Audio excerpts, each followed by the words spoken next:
Welcome back to Know Your DN.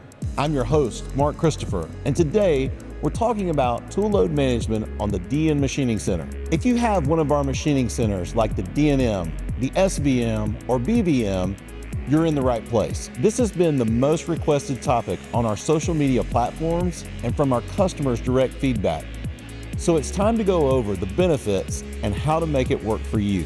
First, let's quickly cover what tool load management does. Obviously, it monitors the tool load on your spindle. But what the management side of the control does is it tells you if that tool has become dull, has possibly started to gall, or it can tell you if the tool has actually broken. If it detects an increase in spindle load or detects no load when there should be a load, it will alarm out. Hopefully, this saves your part and some important machining time. Let's hop on the control and get down to business. We're going to assume that you have a proven working program and all of your tools touched off and ready to go. At this point, I want to navigate to the IHMI home screen and press the EOP button on the control. Then I want to press the tool load monitoring button. Once you do this, you will see a screen that is universal on all the DN machining centers, even before we started using the IHMI platform. You will notice I have a series of buttons on the bottom of the screen. On the surface, this page can be a little intimidating, right? So let's break it all down to make it easier to understand before we turn it on and have it start working for us. First, the off button should be selected. If it's not, let's go ahead and press that. To manipulate any of the data on this page, the monitoring has to be off. To keep it simple, I will describe each item as we come to it in the process of using it. The M700 through M704 is to keep tools set up in tool groups so you can write the values directly to the tool load page and not have to reset maximums, warning levels, brake levels, and air cut time. In a future video, I'll cover how to do this in a program format, but today, I'll show you the way to use the control to automatically set your tool loads and how to manipulate the warning, brake, and air cut levels. So now, let's press the auto button. I want you to think about the auto button as a teach button. The machine is now recording each tool and the loads that are put on it. Now let's run our program.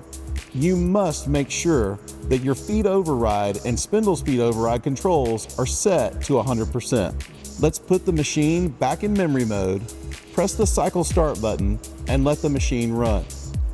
Once the machine reaches the end of the program and the machine stops, I want you to navigate back to the tool load management page by pressing the IHMI home button, then the EOP button, and last, the tool load monitoring button.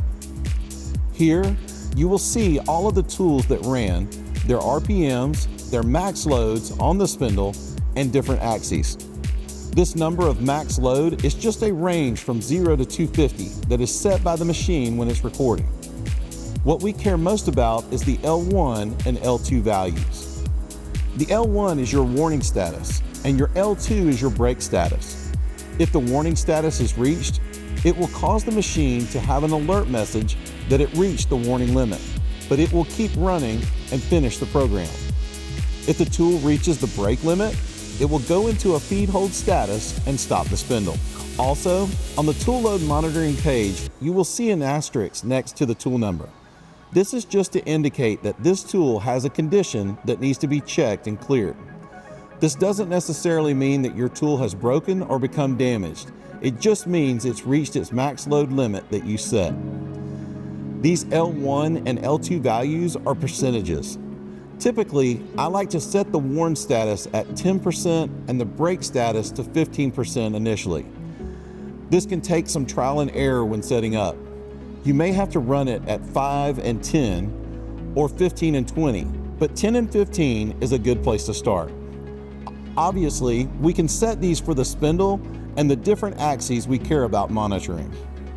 Now, to manipulate these numbers, we have to turn the monitoring to off, and then we can scroll to whatever data we need to adjust. Let's say you only want to monitor the spindle load and did not care about the X and Y axis loads.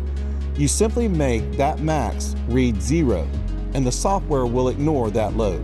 Also, the error amount is measured in milliseconds. This value is the maximum amount of time that the machine has recorded error cutting. If you exceed this amount of time, the machine will assume the tool has broken, showing a zero load, and will go into an alarm state, causing the spindle to stop and going into feed hold. You may have to increase this time slightly in some circumstances to avoid the alarming. The other way to avoid this issue is to use M200 and M201 in your part program to turn the abnormal detection off. So let's say you want to make a cut and come out of the part and wrap it over to the other side of the table and start another cut. You can simply enter an M200 when it comes out of the cut, do your rapid move, turn the monitoring back on with M201, and enter back into your cut on the other side of the table. There's one caveat I will throw in here that users need to be aware of. This tool load monitoring is not for smaller diameter tools. You'll find that smaller tools and lighter cuts make it hard for the machine to detect a load. So depending on feeds, speeds, and material, you may get some false alarms. Just keep this in mind if you're using smaller diameter drills or end mills. Now some of you may be thinking, Mark, I really only want to monitor my roughing end mill. Or you're thinking, I only really care about my drills and taps. No problem. It's easy to manipulate the tool management page in this respect. All you have to do is navigate over to the tool you want to eliminate and make the tool number 0000. This will blank out your tool and the software will not monitor it. Let's review what we have done and what we have left to do. We went back in and set our worn, break, and air cut limits. We have deleted any tools that we don't want to use, and now all we need to do is have this thing monitor our tools.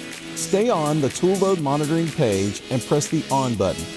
Then run your machine and know that every time you run that part, the machine is monitoring those tools. Now before we go, let's go through these last few buttons down here on the bottom of our screen. The all clear button is exactly what you think it is.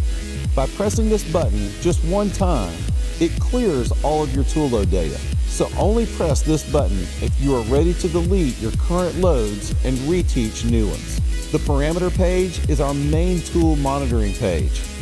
The load page is where you can watch the live static loads as the machine is cutting your part. The next button is the tool load monitoring alarm history. There is good information here, like what time the tool alarmed, what type of alarm it gave, what limit it reached, and what action it took. If you have tool groups set up, and by the way, we did this video back on episode 12 of the Know Your DN series. If a tool reaches the worn level, the next time it's called by your program, it will use the next good tool in the group. And you will see under results that it skipped to the next good tool or that the machine actually stopped. Once you have changed the tool or verified that the tool is okay, you can press the clear button and it will clear all of these alarms. The last button is the help button, which just goes over different terms and operations step by step.